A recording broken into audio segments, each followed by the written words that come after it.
Muito boa tarde a todos, sejam bem-vindos ao primeiro webinar deste ciclo que a CPM está a promover, no âmbito do Dia Mundial da Esclerose Múltipla, que será celebrado, na próxima semana. O meu nome é João Marques, sou do Departamento de Comunicação da CPM e vou estar aqui durante estes dias a acompanhar e a moderar aqui um pouco os trabalhos destes webinars. Este primeiro webinar terá como temática as questões da empregabilidade e para nos falar sobre este tema contamos com a presença e o conhecimento da Mara Dias, que é a nossa colega aqui na CPM, é a nossa educadora social e também responsável precisamente pelo projeto da empregabilidade e que nos vai falar então um pouco sobre este tema. E depois, na parte final, teremos espaço para abrir aqui a possibilidade a todos os participantes para poderem colocar questões, fazer algumas partilhas, se assim o entenderem. Portanto, peço que fiquem com a máxima atenção, vão tomando também as vossas notas, se for caso disso, e depois no final a Mara estará disponível para responder às vossas questões. Por isso, vamos dar início ao nosso primeiro webinar. Vou aqui interromper a partilha Como é que eu. Isabel? da tela para que a Mara possa também fazer a partilha e começar então a apresentação. Até já. Obrigada, João. Então, antes de mais, uma boa tarde a todos. Agradeço a vossa presença. Este webinar, tal como o João disse, é dedicado aqui a um tema que para nós é muito importante, a empregabilidade nas pessoas com esclerose múltipla. Eu sou técnica superior de educação social na SPEM e, em conjunto com uma colega que é a nossa assistente social, a Sofia Fonseca, dinamizamos aqui um projeto que é um projeto de empregabilidade. E já vos vou falar um bocadinho mais à frente em que é que isso se baseia.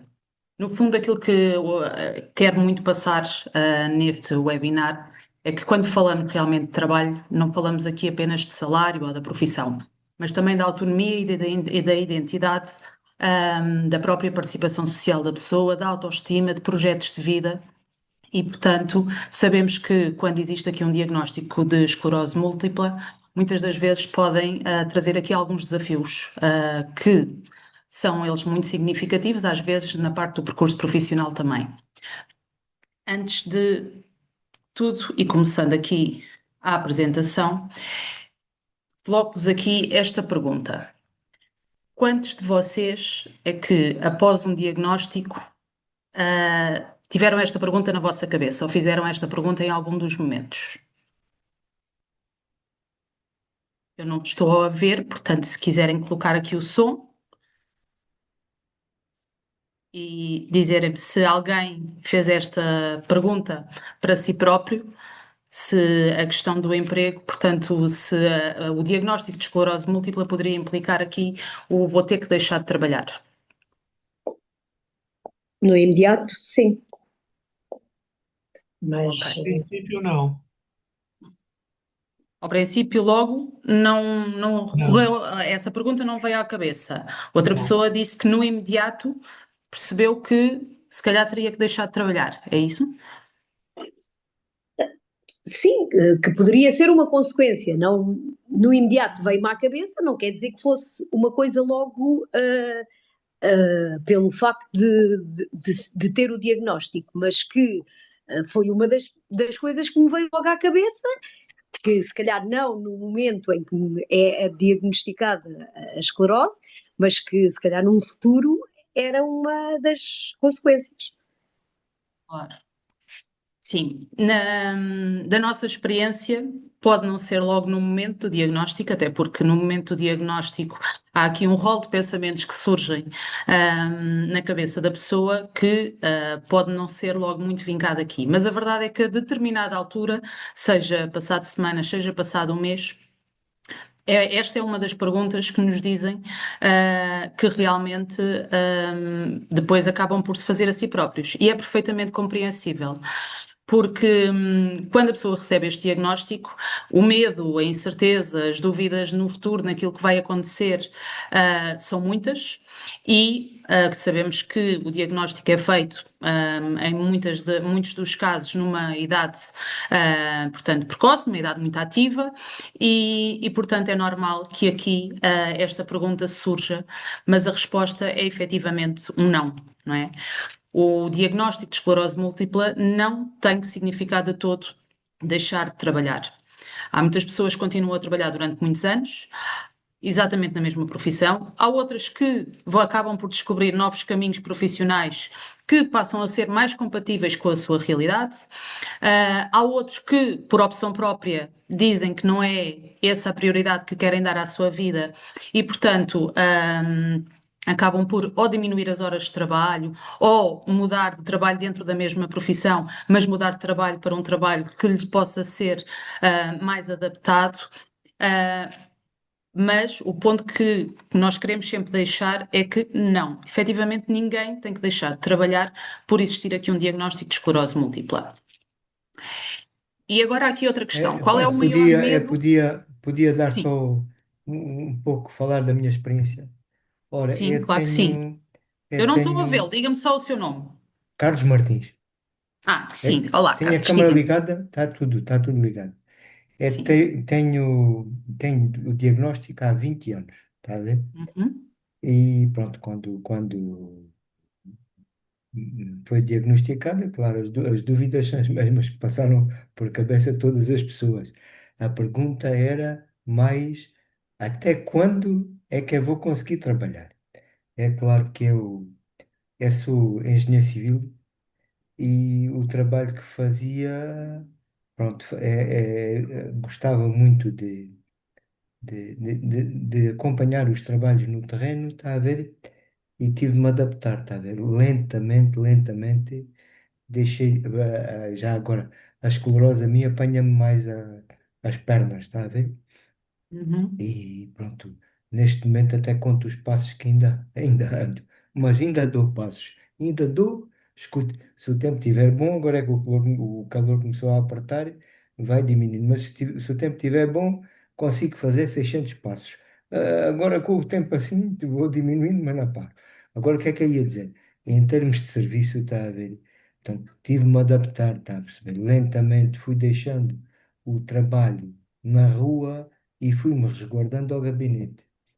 Neste momento, e há cerca de um ano, epá, o edifício antigo tinha lá umas escadas, que eu já tinha muita dificuldade nas escadas.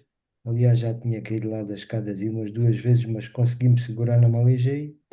E então aí há cerca de um ano estou a trabalhar em casa. Posso lhe dizer que mentalmente, está a ver, não, não, não senti quebra, nunca senti a quebra na capacidade de trabalho. Isto porque fui sempre puxando o cérebro, há quem diga que o cérebro é como um músculo, fui sempre puxando por o cérebro, está a ver?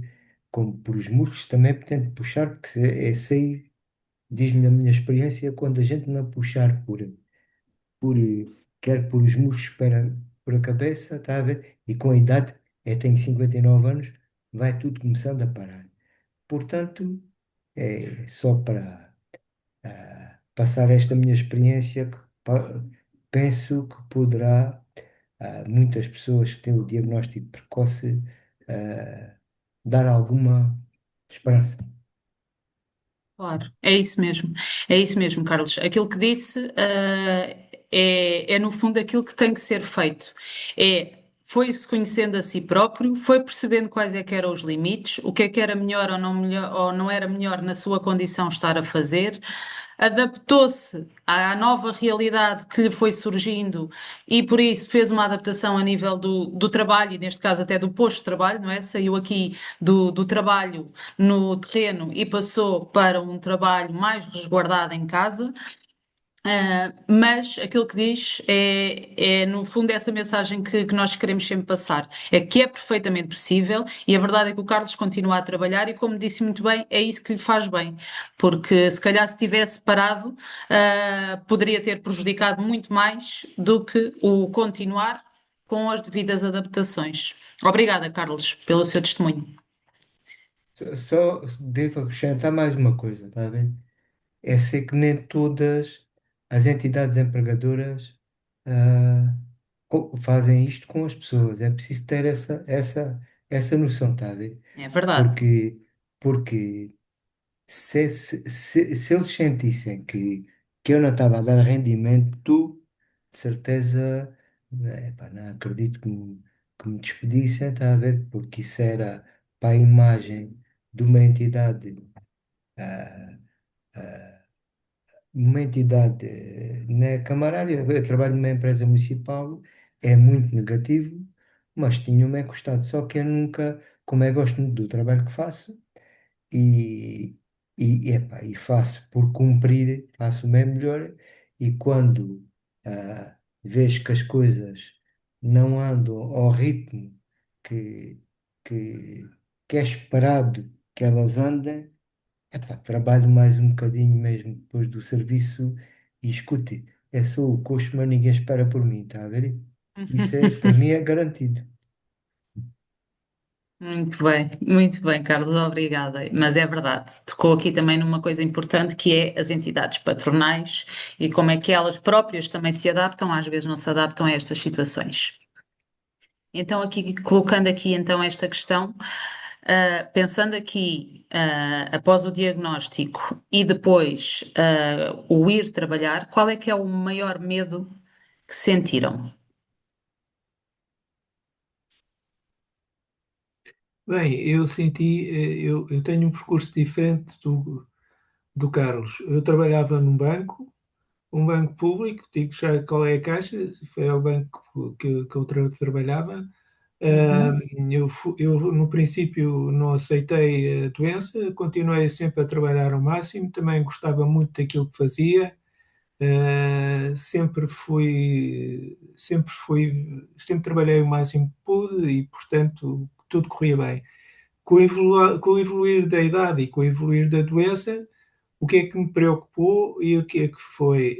Eu tinha muitas deslocações, tinha dificuldade em conseguir deslocar-me e, sobretudo, senti que tinha problemas cognitivos. As reuniões exigiam uma capacidade de resposta em termos de diálogo e de negociação que eu já não estava com capacidade de ter. E então eu sugeri de começar a trabalhar em part-time e um bocado como o Carlos, para ficar em part-time, mas da parte da manhã ou da parte da tarde, para trabalhar em part-time no próprio banco, porque eu sabia que eles não gostavam que as pessoas trabalhassem fora, e porque tinha, além de conhecer uma série de pessoas, interlocutores com quem trabalhava, também podia estar a apoiar e estar a fazer um trabalho de retaguarda e podia ajudar. A posição do banco foi não aceitou e dispensaram-me. Ok. Portanto, bem sei que isto, pronto, foi, pronto. Isto aconteceu, que eu tinha cerca de, quando aconteceu isto, me dispensaram do banco, deveria ter à volta de 56, 57 anos. Já não me lembro qual era a idade, mas foi quando eu fui dispensado do banco. Quando diz dispensado, Fui convidado a propuseram-lhe um sair. acordo. Sim, Propuseram-lhe. foi um acordo, mas não tive qualquer tipo de compensação, deram-me só as coisas que necessárias para eu ir para uma junta médica. A minha situação agravou-se muito, eu também estava e estou na fase secundária progressiva também, e deram-me tudo o que era necessário para junto da junta médica eu pedir a reforma. Mas não, nem sequer deram compensações nem nada. Mas foi a médico da medicina do trabalho na altura. Foi um médico da medicina de trabalho e que, pronto, e foi isso que Ok. aconteceu. Pois, porque o dispensar às vezes também é preciso ter algum cuidado com isso, e acredito que aqui no caso do Francisco, isso também tenha sido devidamente salvaguardado, mas a verdade é que às vezes há muitas pessoas que nos chegam e que nos dizem: não, o meu patrão já me disse que é para me dispensar. Sim, mas é para dispensar de que forma? Está efetivo? Estou. Então não é assim tão simples dispensar. Tem que existir uma razão para dispensar, porque senão incorremos em algo que é despedimento por discriminação e isso é ilegal. Não é? Portanto, é preciso ter muita atenção a isto. Geralmente existem sempre os médicos da medicina do trabalho que estão envolvidos. Para fazer este tipo de dispensa ou despedimento, geralmente assumem um acordo com base numa inadaptação do posto de trabalho. Uh, mas também é muito importante estarem salvaguardados, e aí nós na SPEM temos também aconselhamento jurídico, e quando, se acontecer alguma vez algumas das situações, não tenham problemas, entrem em contacto connosco, expliquem o que é que está a acontecer, que nós enviamos também para os nossos advogados para ter aconselhamento, porque já houve algumas situações que efetivamente a entidade patronal teve que dar um passo atrás, porque não era assim tão legítima a inadaptação do posto de trabalho e poderiam ter feito adaptação dentro da própria empresa, está bem?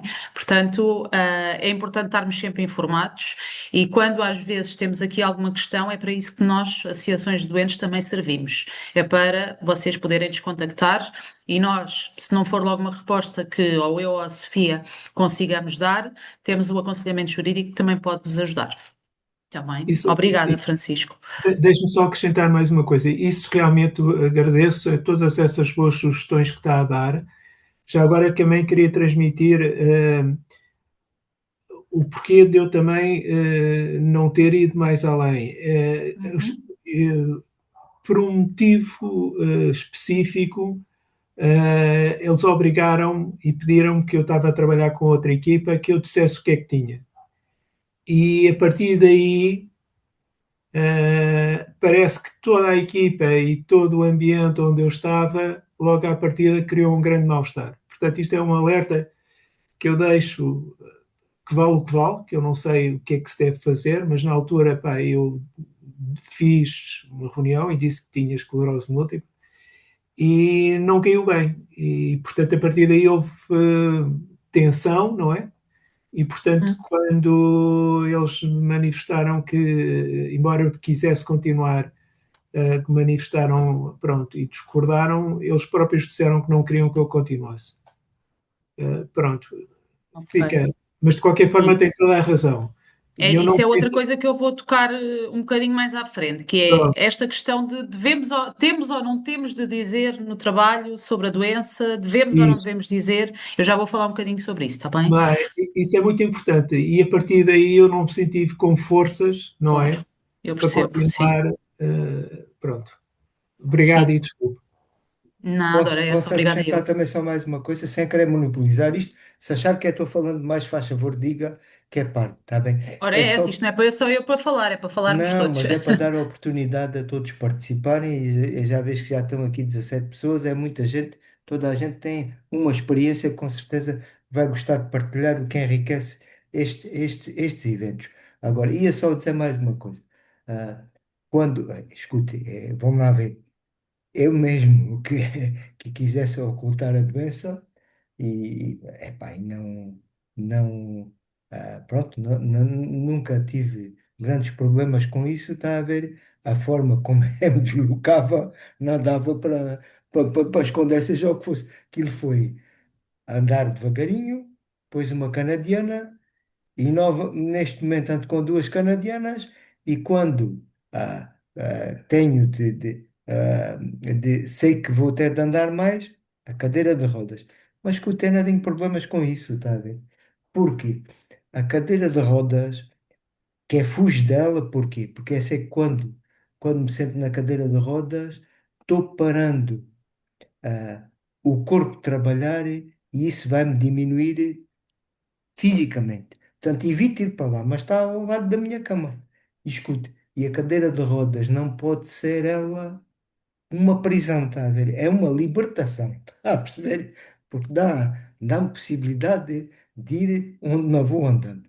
Agora, o que é que eu ia dizer? Ia dizer, se só queria acrescentar isto, porque o Francisco fazia um relato que me fez lembrar isso. Quando, quando o serviço, antes de vir para teletrabalho, estou aí há um ano em teletrabalho, o serviço pôs-me duas hipóteses.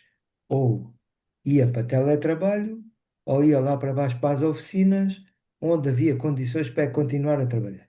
Epá, só que as oficinas lá embaixo deslocavam da equipa com quem estava habituado a trabalhar e depois, para ir para baixo e para cima, neste momento, desloco-me numa Moto 4, ainda consigo, ainda arranjei uma artimanha para conseguir ir subir da Moto 4, ainda, e neste momento ah, faço 60 anos e pronto, tenho um atestado com limitações e espero renovar a carta aí em agosto. Puseram-me essa hipótese. Ou vai para teletrabalho ou vai para as oficinas. Escolhi vir para teletrabalho. Mas devo dizer que isso me desligou da equipa e da empresa, está a ver? O que não posso dizer que é positivo. Portanto, o que é que eu idealizava? Idealizava que o edifício fosse adaptado, mas não ia pedir isso para mim, está a perceber? Se eles Uhum. não deram essa abertura, eu também não ia insistir nisso. E eu sei que legalmente até podia ir por aí, mas escute, como a entidade não se mostrou disponível para isso, eu disse, epá, também não vale a pena.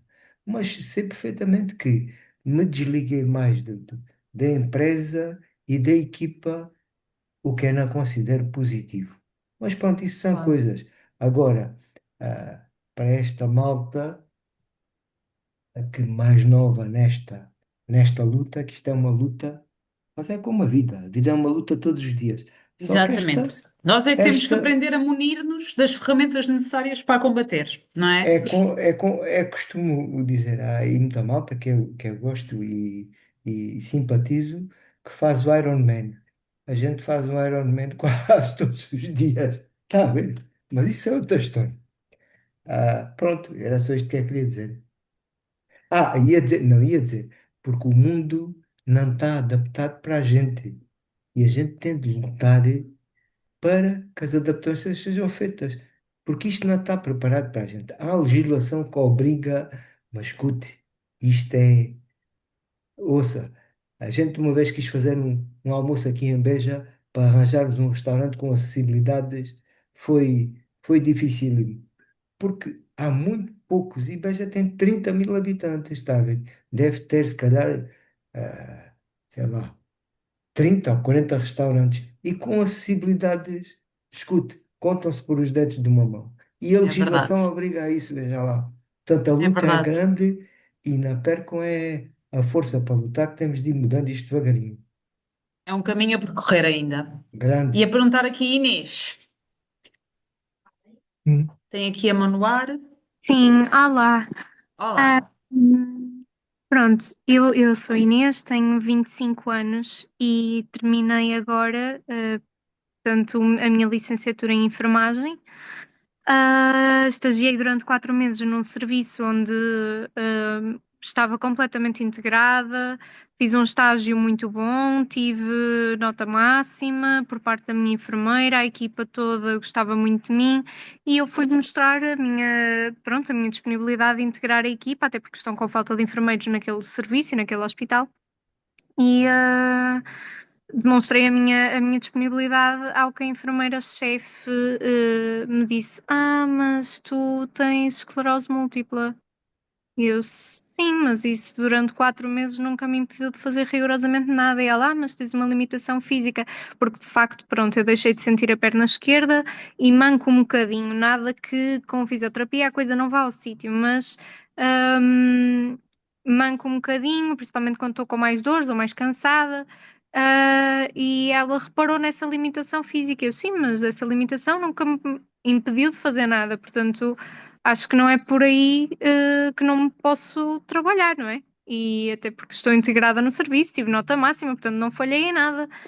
E ela disse-me que não, ou seja, no fundo eu não estou na posição de ter perdido um trabalho porque tenho esclerose múltipla, eu estou na posição de ter terminado um curso e não me darem trabalho porque eu tenho esclerose múltipla, ou seja, tenho toda a capacidade, tenho todas as valências e não me dão trabalho porque eu tenho esclerose múltipla e isso foi devastador, não posso mentir, porque dediquei-me durante 4 meses àquele serviço, a um serviço que eu gostei muito de trabalhar e onde pretendia ficar, e foi muito devastador. Eu não sei até que ponto é que isto pode ser feito, não é? Portanto, excluírem uma pessoa logo à partida porque tem uma doença que não é, portanto, dificultadora das funções que eu tenho que desempenhar, portanto, não sei.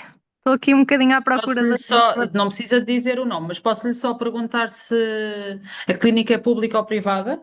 É pública, é hospital Ok. público. Ok, ok. Mas a Inês portanto, a candidatura ou Não, falou apenas com a equipa?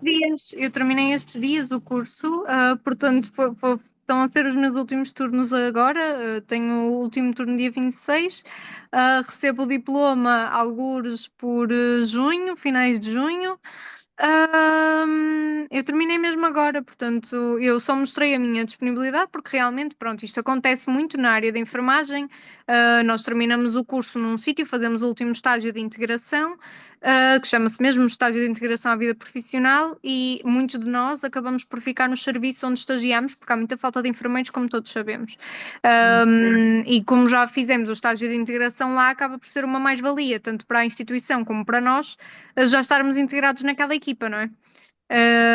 Pronto, no fundo, foi um bocadinho deprimente. Não sei muito bem agora o que fazer. Se calhar nunca devia ter dito que tinha, se calhar devia ter tentado não mancar, sei lá, já não sei o que é que eu devia ter feito. Estou aqui um bocadinho perdida porque ainda nem sequer tenho atestado multiusos, portanto acabo por não poder entrar naquelas cotas das instituições de contratação, porque ainda estou à espera do atestado multiusos. Pronto, estamos assim. É um bocadinho desesperante, não sei muito bem o que fazer. Eu entendo. Aqui, do nosso ponto de vista, o principal é nunca desistir. Portanto, não é pela pessoa, ou neste caso a enfermeira-chefe, lhe ter dito que não, que isso se aplica a tudo o resto. Depois, portanto, e com isto dizer que acho que deve seguir com a candidatura, seja essa, seja a outras entidades.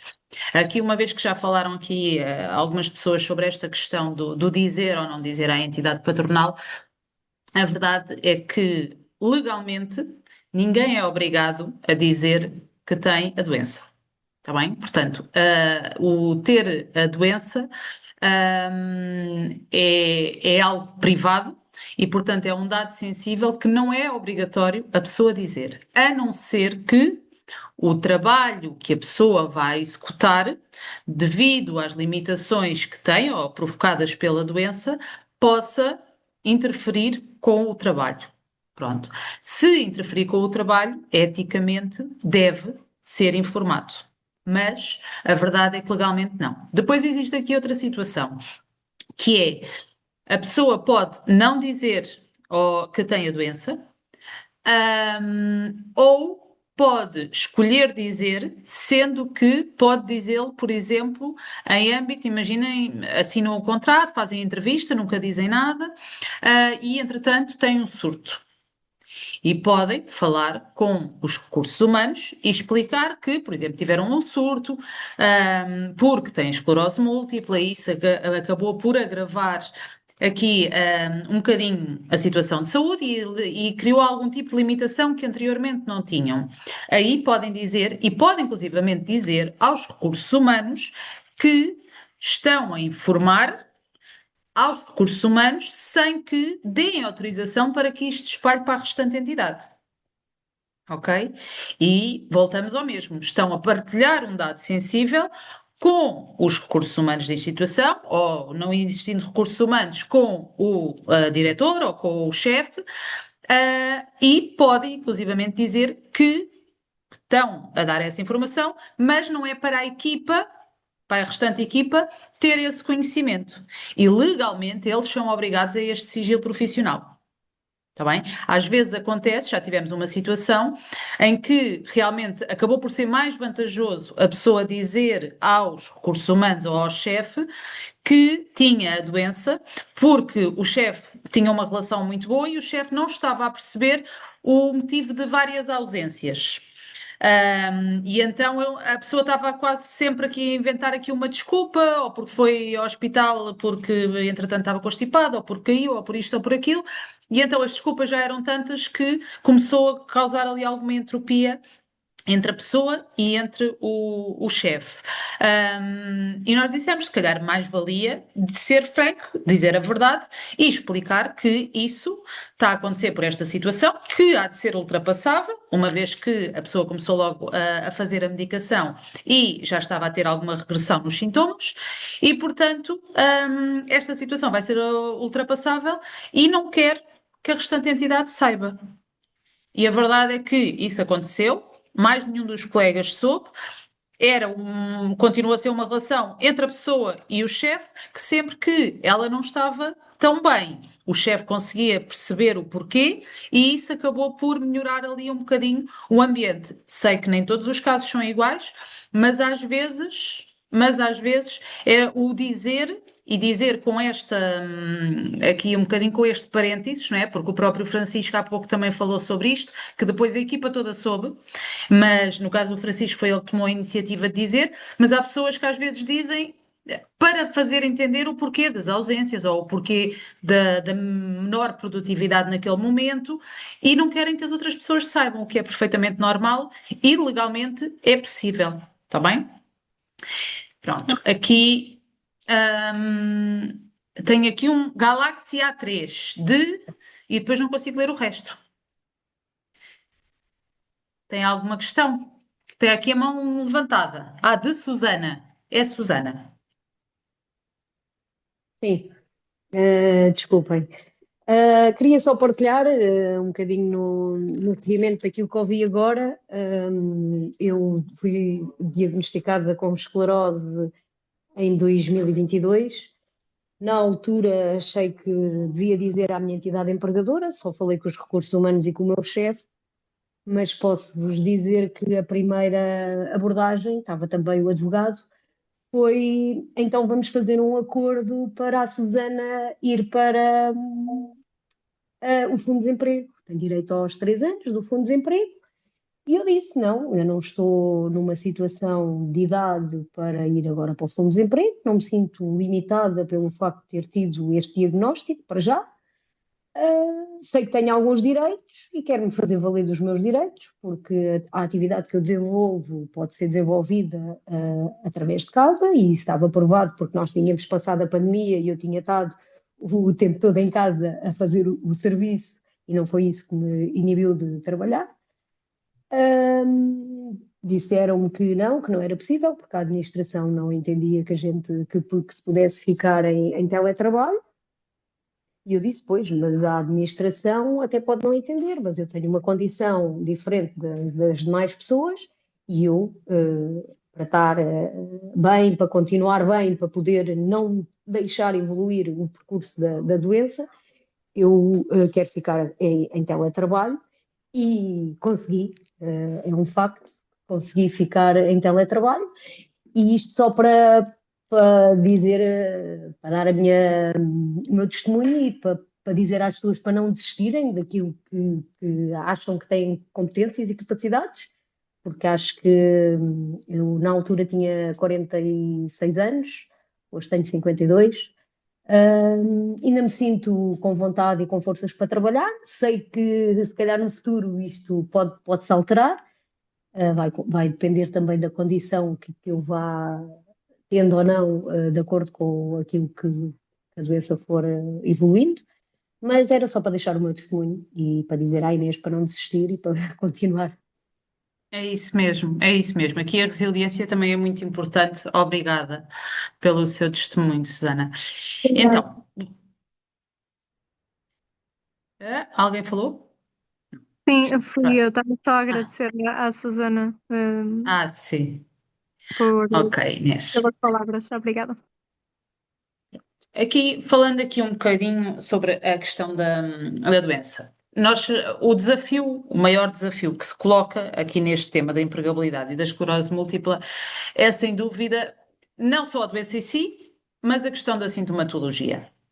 Porque a sintomatologia, como todos nós sabemos, pode ser diversa, pode acontecer ou não acontecer de um momento e do outro. E, portanto, aqui a questão da fadiga, a questão das alterações cognitivas, que o Francisco há pouco também falou um bocadinho delas, ou das dificuldades motoras, como disse o Carlos, as dificuldades de concentração e retenção, a dor. Portanto, são daqueles sintomas, sendo que a fadiga está aqui em primeiro lugar, por um motivo, porque sabemos que é mesmo daqueles que às vezes acabam por serem mais incapacitantes e uma vez que é invisível, não são tão fáceis de compreender perante os olhos o olhar do outro, não é? E, portanto, o desafio é mesmo este, é, no fundo, a imprevisibilidade da doença que causa o medo à pessoa e, ao mesmo tempo, também são estes sintomas, é esta imprevisibilidade que causa, às vezes, a entropia entre o empregador e a pessoa.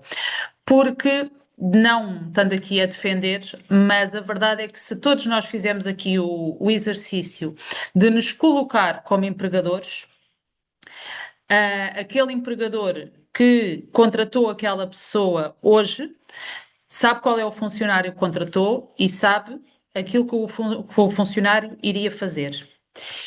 E vai fazer isso durante uma semana, 2 semanas. À terceira semana, vai aparecer provavelmente um funcionário completamente diferente se a pessoa, por exemplo, teve um surto ou teve um exacerbar de sintomatologia. E, portanto, esta imprevisibilidade afeta os dois lados. Afeta a pessoa e afeta o empregador. Porque se não está sensível para a situação, se tem um desconhecimento tal da doença, que infelizmente é aquilo que mais acontece ainda, o empregador vai dizer, aquilo que vai pensar é, então, mas o funcionário que eu contratei não corresponde àquele que eu tenho neste momento. Porque pode ter afetado a produtividade, porque às vezes afeta a confiança, porque lá está, então dizia-me que era uma coisa, agora é outra. E os empregadores, alguns podem ter essa sensibilidade e tentar procurar, mas quando não têm conhecimento, é muito fácil estas situações existirem, não é? Pode afetar a relação com os colegas, pode afetar a gestão do tempo e da dinâmica das funções, no fundo, afeta aqui um bocadinho o desempenho profissional, mas lá está, é isto que as entidades também não conseguem ainda entender porque não são conhecedoras o suficiente da doença às vezes para ter este entendimento, que é isto pode acontecer, mas existem situações pequenas situações às vezes, que adaptando, a pessoa vai continuar a conseguir fazer tudo. Só que a pessoa agora, por uma questão da doença, se calhar houve alguma coisa que deixou de conseguir fazer como estava a fazer há 2 dias atrás. Mas não significa que tenha deixado de fazer, porque a competência está lá, a experiência da pessoa está lá tudo. A única coisa é que se calhar houve ali algo no meio que fez com que a pessoa se calhar agora não consiga se deslocar para o trabalho, mas consegue o fazer se ficar em casa, não é? Ou que a pessoa não consiga estar 3 ou 4 horas à frente do computador sem qualquer tipo de paragem como fazia há 2 dias atrás. Se calhar hoje preciso estar 1 hora, ao fim de 1 hora tenho que me esticar um bocadinho, tenho que ter 10 minutos de pausa para repor energias. E isto são as pequenas adaptações que tanto se fala, mas que infelizmente ainda não se faz tanto como era desejável. E isto poderia mudar, às vezes, aqui o rumo de algumas situações. E pronto, e como estava a dizer, no seguimento disto, às vezes é isto que causa estas barreiras. É o estigma, portanto, o não conhecimento de todo da doença e às vezes ouvem esclerose múltipla, epá, isso deve ser assustador. E, portanto, não vão sequer tentar. É como a Susana há pouco disse: então vamos já fazer um acordo. É mais fácil, o caminho mais fácil às vezes é aquele que as pessoas sempre têm tendência a tomar. Aqui as barreiras como a perda de confiança do empregador, por estes motivos que eu estava a dizer. Outras barreiras que continuamos a ter é o processo de recrutamento inclusivo, porque bem sabemos, e nós no projeto de empregabilidade às vezes temos muito estas questões, nós vamos batendo aqui à porta a algumas empresas para tentar que sejam empresas parceiras do projeto e possam integrar pessoas com esclerose múltipla. E às vezes temos aquelas empresas que nos dizem: sim, claro, estamos perfeitamente dispostos porque somos uma empresa inclusiva e, portanto, estamos perfeitamente dispostos para aceitar que nos enviem currículos de alguns candidatos. Mas depois, na prática, no texto está lá tudo. Na prática, esta inclusividade ainda não acontece assim tanto, não é?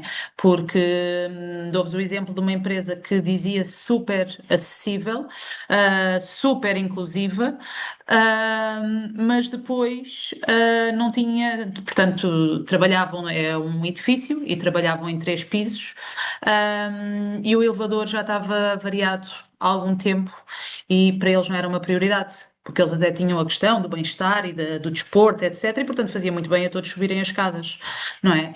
E, portanto, mas não podem dizer que são inclusivos, porque se vão contratar alguém que tem problemas de mobilidade, então, na verdade, não são assim tão inclusivos. Portanto, a verdade é que estas questões das barreiras ainda vão existindo muito e faz parte de nós, e quando digo nós todos, não só nós enquanto SPEM, Associação de Doentes, mas também de todos vocês, darem a vossa voz, darem os vossos testemunhos, não perderem nunca esta resiliência de querer lutar, porque, como há pouco, já não sei se foi o Carlos, se foi o Francisco que diziam, a verdade é que isto é uma luta e vamos estar sempre em luta.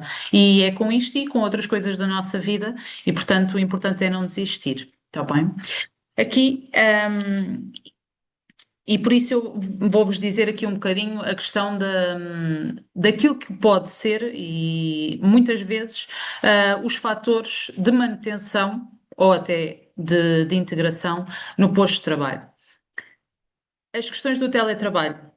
Cada vez mais, e é verdade que após pandemia, cada vez mais há empresas a quererem o teletrabalho e a aceitarem o teletrabalho. Também há muitas daquelas que querem o modelo híbrido, portanto, tudo bem, pode existir dias de teletrabalho, mas também têm dias que ir ao escritório.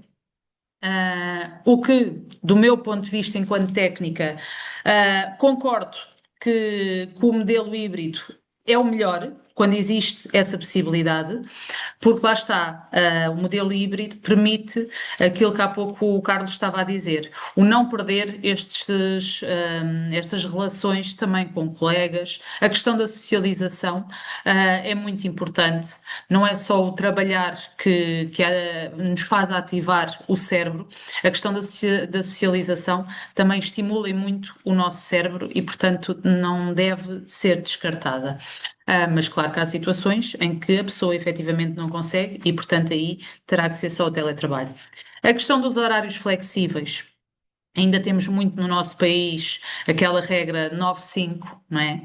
Mas se calhar há pessoas que têm muita dificuldade às 9 horas de estarem funcionais, mas se começarem às 11 vão estar super funcionais e depois se calhar conseguem estar funcionais até à meia-noite. Há funções e há empresas e empresas, e há algumas, claro, se for atendimento ao público, etc., pode não ser tão fácil esta questão dos horários, mas nós temos imensas funções onde, para o empregador ou para a pessoa, para o cliente, é indiferente se a pessoa está a trabalhar às 9 da manhã ou se está a trabalhar às 11 da noite. O que interessa é que exista trabalho feito. E, portanto, esta questão de flexibilizar aqui os horários também seria muito importante e é, muitas das vezes, uma das adaptações que podem ser feitas e que ajudam muito. A questão das pausas programadas. Nós lutamos muito neste ponto, porque a questão da fadiga é efetivamente um dos sintomas mais comuns na esclerose múltipla, e quando falamos com os empregadores, dizemos sempre isto. A verdade é que vão ter pessoas que muitas das vezes vão dizer que estão cansadas, ou fisicamente vai-se sentir que estão mesmo cansadas, mas não é porque tiveram a sair à noite, porque não querem dormir, por isto e por aquilo, é mesmo porque não conseguem estar de forma diferente. Mas às vezes, se lhes derem 10, 15 minutos, de hora a hora, para que possam restabelecer a energias, no momento a seguir eles vão estar a ser tão produtivos como estavam a ser no início do trabalho. Portanto, a questão das pausas programadas também é muito importante. As adaptações do posto de trabalho. Estas adaptações que podem ser, muitas das vezes, adaptações técnicas ou então adaptações a nível de espaço, não é? Portanto, ou mudarem, se a entidade tiver vários locais, às vezes mudarem para um local mais próximo da sua residência, ou mudar efetivamente para a questão do teletrabalho, ou o posto de trabalho, às vezes, por exemplo, já nos aconteceu a pessoa trabalhava numa fábrica e estava sempre de pé, não é? Portanto, acabava por fazer muita parte logística e estava sempre de pé de um lado para o outro e acabou por o posto de trabalho ter sido adaptado e foi para um trabalho em que estava mais tempo sentada na área do secretariado e, portanto, continuou a trabalhar lá. Unicamente foi mudado aqui o posto.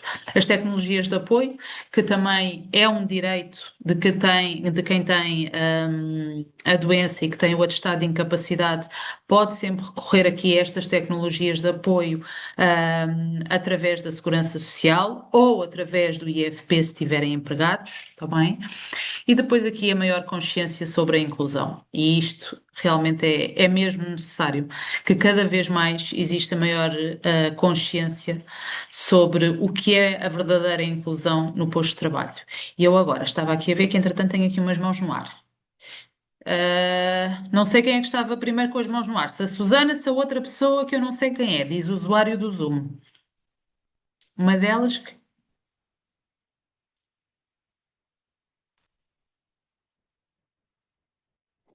Eu peço desculpa, eu acho que isto está a funcionar, mas não tenho a certeza porque eu não percebo nada do Zoom. Agora estou a ouvi-la. Olá, Mara. Catarina Olá. Tomás. Olá, tudo Pronto, bem? tudo. É assim, eu não sei mexer no Zoom. É para esquecer. Olha, mas agora não era preciso ter mexido. Estava ótima como estava, que a gente estava a ouvi-la, Cristina. Catarina, aliás, não é Cristina, é Catarina. Pronto, então. Agora sim. Pronto. Exato. Eu não percebo nada do Zoom. Eu sei que isto dá para ligar o microfone o tempo todo, mas pronto, não sei. O que é que eu queria dizer? É assim, eu tenho estado a ouvir toda a gente, a ouvir os vossos testemunhos, e eu estou neste momento naquela questão do o que é que eu faço agora? Porque, pronto, lá estou eu a mexer onde não devia. Continuando, eu estou na fase do o que é que eu faço agora? Porque eu tenho estado de baixa desde setembro de 2023, fui diagnosticada em abril de 2024, estou a chegar ao limite dos dias de baixa autorizados, tenho um atestado multiusos com 83% de incapacidade e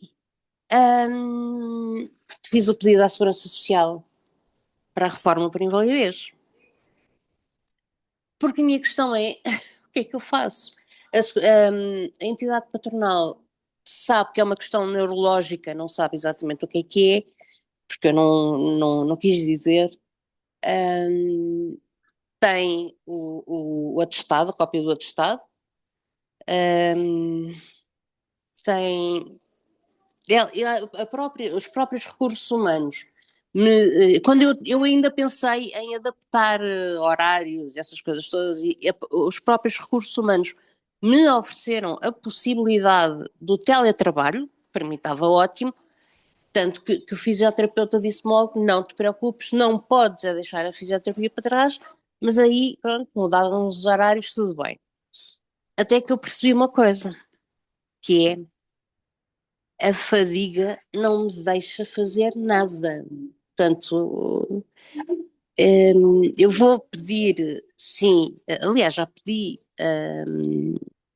a reforma por causa da fadiga, porque a fadiga não me deixa regressar ao trabalho. Eu ando há muito tempo a planear e a pensar como é que faço, como é que não faço, para poder regressar. É um trabalho que eu adoro, obviamente teria que haver adaptações e alterações, porque eu trabalhava num call center, não tenho capacidade já para estar a atender 70 chamadas por dia.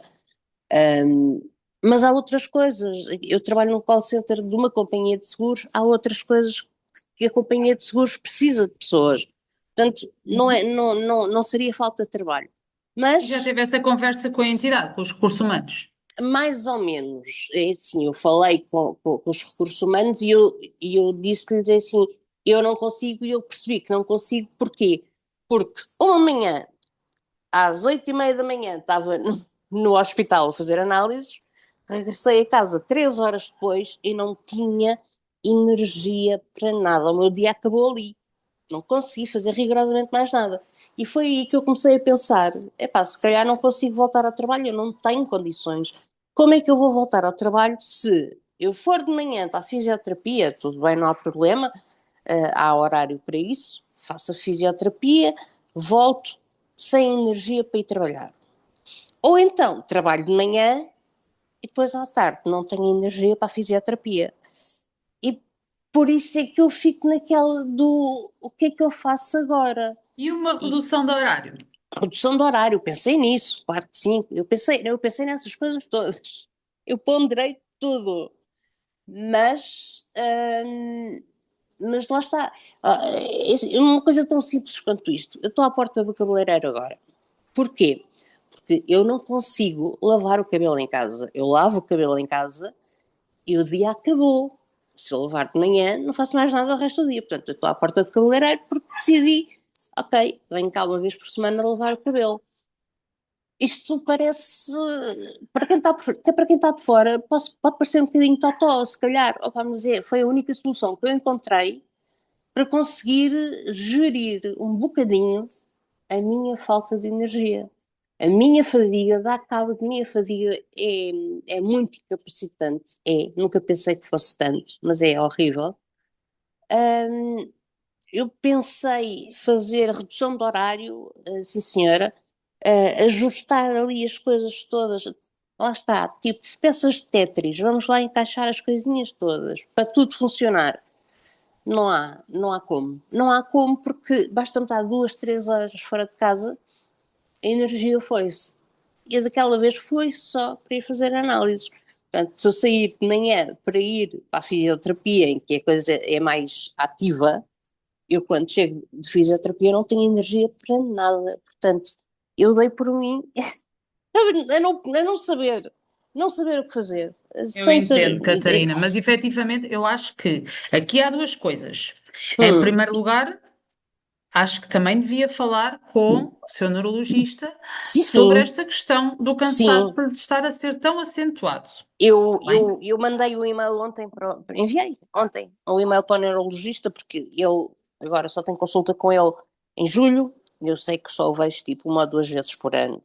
Não, mas sim, mas foi informação, Pronto. eu enviei informação sobre a fadiga, que está uma coisa absurda. Sim, isso eu acho que é uma das coisas que tem que fazer efetivamente. E depois, acho que deve, ainda antes, portanto, se iniciou em setembro de 2023, tem agora até setembro para Não, tem menos. agosto, termina um mês antes, será? É mais ou menos. Na Segurança Social já me disseram que dia 12 é o dia 1051, acho eu. Portanto, Ok, até ao dia 1095 pronto. já não falta muito. Pronto.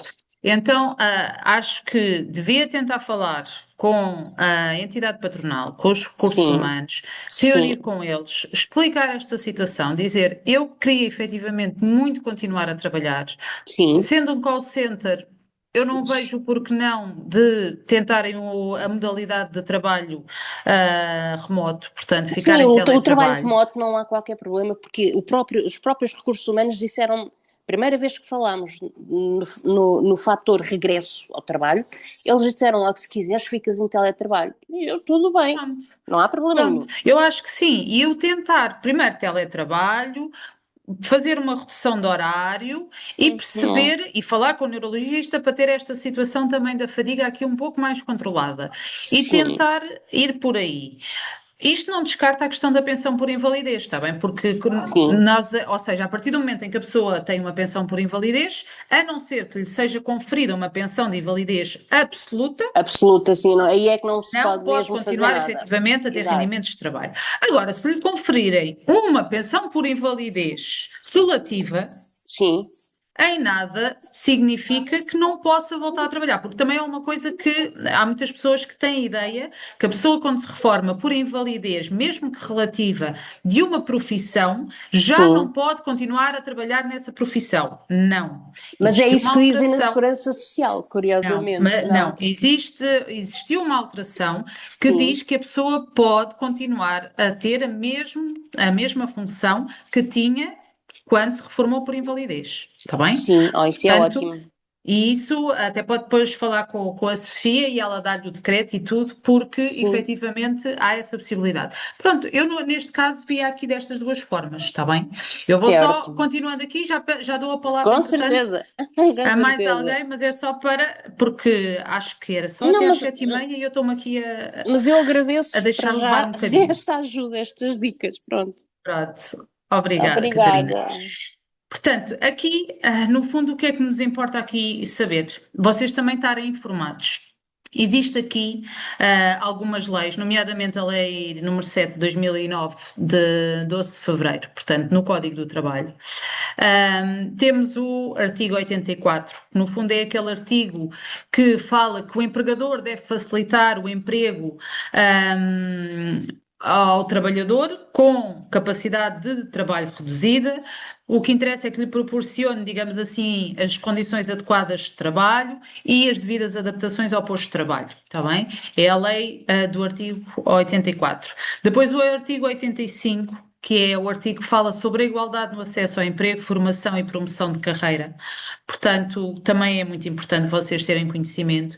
O artigo 86, que é o artigo do acesso ao emprego e à progressão da carreira. Portanto, estas questões da progressão da carreira, infelizmente, também é outro tabu que ainda existe muito, que é a pessoa, então, quando tem doença crónica, ou tem deficiência, o empregador diz, ok, vamos continuar com ela, mas depois parece que a pessoa estagnou ali.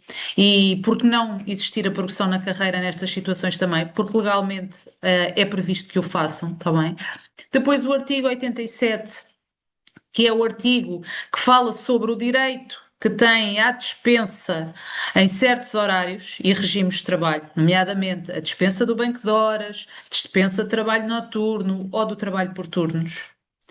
Tem a Lei 88, que é da doença crónica, portanto, a questão do trabalho suplementar, que diz que a pessoa com doença crónica não é obrigada a prestar trabalho suplementar. Portanto, as horas extras não são obrigadas a ser aceites pela pessoa com doença crónica e a entidade nada pode fazer se a pessoa recusar.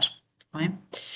Depois, aqui a questão também das cotas, que ainda há pouco alguém falava.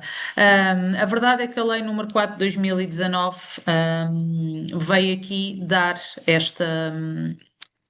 algo que já era feito noutros países da União Europeia, mas que em Portugal só chegou através desta lei em 2019, que é as cotas para o emprego. Portanto, aplica-se a empresas com 75 ou mais trabalhadores. Exige que 1% nas médias empresas sejam pessoas com deficiência e 2% nas grandes empresas. Prevê também a adaptação no recrutamento e no posto de trabalho e reforça a inclusão no acesso e na permanência ao emprego. Bem? Agora falando aqui um bocadinho naquilo que nós temos na SPEM, que vos possa ajudar. Portanto, em termos da SPEM, nós temos o projeto de empregabilidade, que está associado a uma resposta social, que é o CARPT, tem um nome assim muito estranho, que é Centro de Atendimento e Acompanhamento e Reabilitação Social para a Pessoa com Deficiência ou Incapacidade. Portanto, o nome é tão grande que é mais fácil dizermos CARPT. E aquilo que nós fazemos é um acompanhamento por mim e pela assistente social, é de âmbito nacional.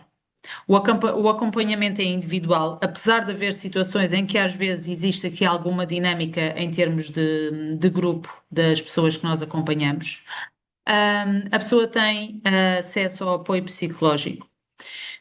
Nós temos algumas empresas parceiras, neste momento, se não estou em erro, já são cerca de 12 empresas parceiras com quem nós trabalhamos e para quem, geralmente, quando temos candidatos que sabemos que é o perfil da empresa, enviamos. Outras vezes são as próprias empresas que já vêm falando connosco e, portanto, isto também é um passo importante que nós fomos percebendo, é que em 2018, foi quando iniciou o projeto de empregabilidade, éramos nós que tínhamos que andar a bater às portas sempre para que a empresa nos recebesse, quer para nós fazermos uma ação de sensibilização e explicar o que era a doença. Hoje em dia, muito derivada às cotas, à lei das cotas, as empresas contactam-nos a perguntar se nós temos pessoas para lhes encaminhar. Portanto, mudou aqui um bocadinho a filosofia. Claro que nem todas, digamos assim, nós aceitamos, no sentido em que depois vamos a ver e realmente existe ainda um trabalho muito grande a fazer por parte da empresa para conseguir ter uma pessoa com deficiência a trabalhar lá. Mas pronto, temos o acompanhamento pós-contratação também, portanto, aquilo que nós fazemos é o processo todo do balanço de competências para traçar o perfil profissional. Há pessoas que mudam a sua área de empregabilidade, portanto, mudam a sua função, a área em que estudaram, por exemplo, e fazem uma reconversão profissional, vão fazer outras coisas. Há outras pessoas que continuam com a mesma função, mas que procuramos encontrar uma oferta que seja o mais adaptada possível para que exista uma manutenção no posto de trabalho e não só uma integração para depois daqui a um mês nos dizerem, olha, não correu nada bem. E por isso é que nós fazemos este acompanhamento depois da pessoa integrar, pelo menos durante o ano nós continuamos a acompanhar a pessoa, a perceber se está a correr tudo bem e fazemos esse contacto também com a empresa, está bem? Em termos do país, no nosso país existe também aqui alguns apoios, nomeadamente a nível do IFP existe aqui os estágios de inserção e reabilitação, que no fundo permitem às pessoas com deficiência adquirir experiência num determinado contexto de trabalho, portanto fazem integração ou reintegração no mercado de trabalho, em que dão benefício à entidade que os contrata e a pessoa acaba por começar aqui o seu caminho. E depois também tem o emprego apoiado em mercado aberto. Este emprego em mercado aberto, no fundo, promove aqui a integração das pessoas no mercado regulado, com apoio técnico e acompanhamento contínuo. Ou seja, são entidades que estão a trabalhar em conjunto com o IFP em determinadas funções, em que essa pessoa é integrada e tem um apoio técnico por parte do IFP que acompanha quer a pessoa, quer a entidade na integração no início desta integração, está bem? Existem ainda medidas de apoio ao emprego, onde estas medidas são dados alguns incentivos financeiros e técnicos às entidades empregadoras para contratarem as pessoas, para contratarem pessoas empregadas e entre elas pessoas com deficiência. Portanto, no fundo, dão apoio à contratação, fazem adaptações de posto de trabalho e acompanhamento. Portanto, as empresas têm benefícios em contratar através das medidas de apoio ao emprego também. Depois existe a questão das cotas, que já falámos, e os apoios à formação e reconversão profissional. Até porque, dependendo das zonas, pode existir, e é muito importante também quem quer fazer esta integração, falar com o IFP e perceber que medidas é que existem na sua zona geográfica, quer para apoio à formação, quer para apoio à reconversão profissional ou integração laboral. E pronto, no fundo, era isto que eu queria falar convosco e deixo aqui: a esclerose múltipla pode mudar caminhos, ritmos e desafios, mas não elimina de todo capacidades, sonhos nem o direito de continuar a participar plenamente na vida profissional. E é isto mesmo que nós achamos. Portanto, vou agora passar a palavra para vocês. Tenho aqui o Carlos de mão levantada.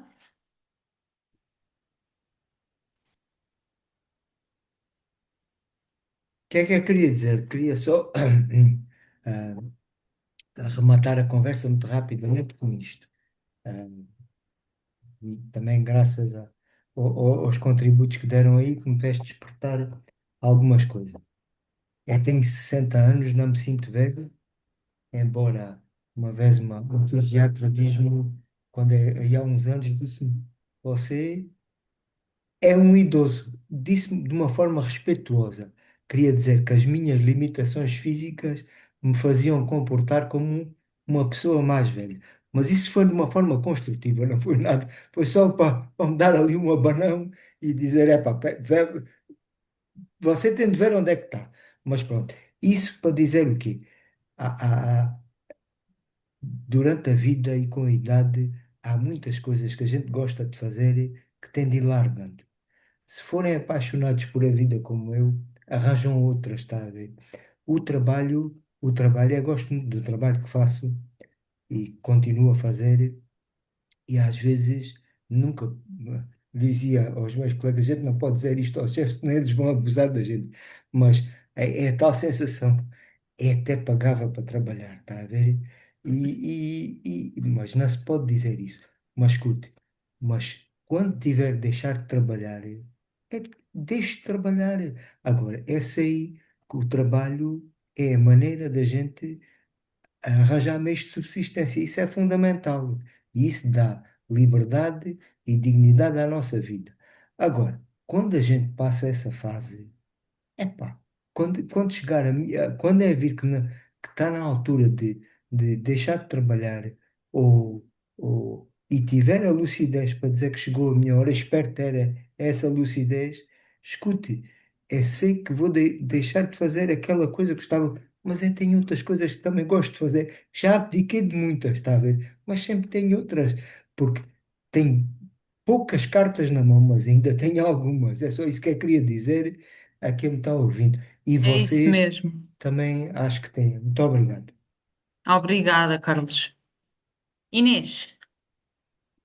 Queria perguntar se a SPEM, esse apoio que dá e que essa colaboração que tem com algumas empresas, se tem com alguma da área da saúde, alguma clínica ou alguma coisa que me possam ajudar, se eu não conseguir trabalho na área que eu quero, pronto, no hospital que eu quero, no serviço que eu quero, A se posso. A Inês é de onde? De que área geográfica?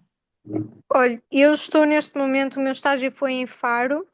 Eu pus em hipótese, lá está, mudar a minha vida toda para aqui, porque queria ficar neste serviço, porque fiquei apaixonadíssima, mas eu sou de Gaia, Ah, vivo em ok. Gaia, portanto.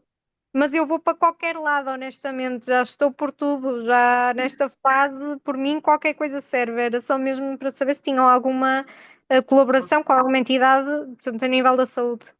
Não, olha, a única coisa que nós temos é na saúde animal. Temos uma entidade que é uma clínica veterinária que está em vários pontos do país e essa sim temos parceria com eles, que procuram muito na área administrativa, na área do secretariado, e também algumas funções a nível agora está-me a faltar o termo.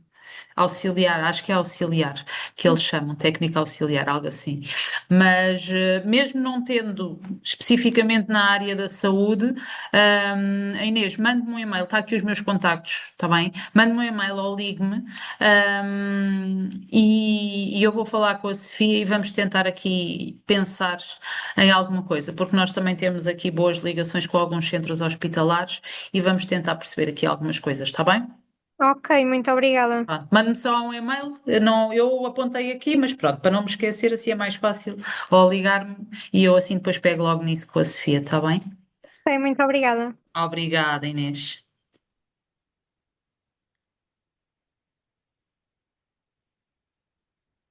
Mais alguém quer dizer alguma coisa, alguma questão que ficou daquilo que foi falado? Vou só aqui interromper a apresentação para vos poder ver assim a todos.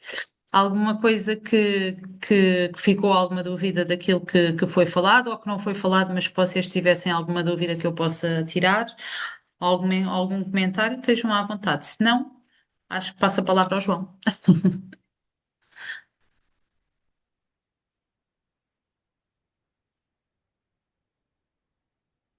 Ó João, estás sem som. Desculpem, desculpem. Estava a dizer que queria-te agradecer, portanto, aqui a disponibilidade e todos todos estes esclarecimentos que foram dados. Acho que foi uma mais-valia este webinar, não só por essa partilha de conhecimento, mas também das experiências de cada um, que são sempre muito diferentes, muito dispares, e acho que isso também é uma riqueza. Portanto, vamos dar então por concluído este primeiro webinar. Estamos de regresso na próxima segunda-feira, com um outro tema, que neste caso é Sou capaz de cuidar de mim. Vamos falar sobre as questões do autocuidado. Volto a relembrar, eu coloquei no e-mail, no formulário de inscrição que foi feito, as pessoas indicaram alguns webinars para os quais tinham uma maior preferência, mas a verdade é que o acesso está aberto a todas as pessoas que se inscreveram. Portanto, o link é sempre o mesmo, mesmo que eventualmente se tenham inscrito para este webinar e não para os restantes, podem participar na mesma. Portanto, estamos de regresso na segunda-feira, à mesma hora, às 18h30, para mais um tema e depois ao longo da semana, até quinta-feira, teremos outros temas também a decorrer, está bem? A todos um bom fim de semana e até para a semana. Um fim de semana. Obrigada, bom fim de semana a Fim todos. de semana. Obrigado. Bom fim de semana. Obrigada. Obrigada.